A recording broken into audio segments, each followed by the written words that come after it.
pourquoi voulons-nous toujours proroger le mandat des institutions? C'est devenu... C'est la jurisprudence maintenant en Guinée. Chaque institution dont le mandat arrive à terme, n'est-ce pas? On appuie sur un bouton, on proroge le mandat. Mais, vous savez, la saisine de la Cour constitutionnelle est prévue par l'article 30 de la loi sur la Cour constitutionnelle. Le président de la République a cette autorité.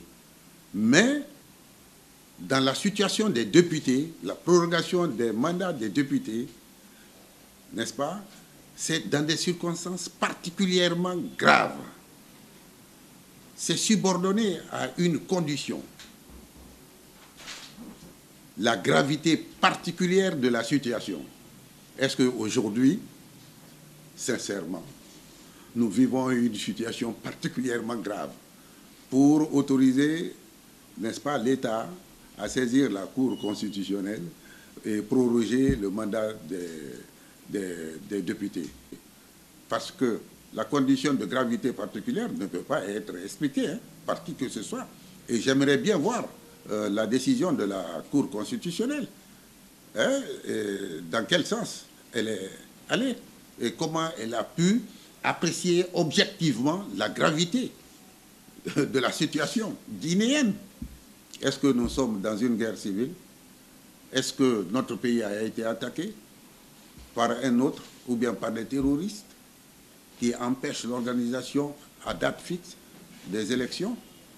Est-ce qu'il y a une pandémie qui empêche les Guinéens d'accomplir leur devoir civique? Je pense que, à mon avis, il faut mettre fin à cette pratique.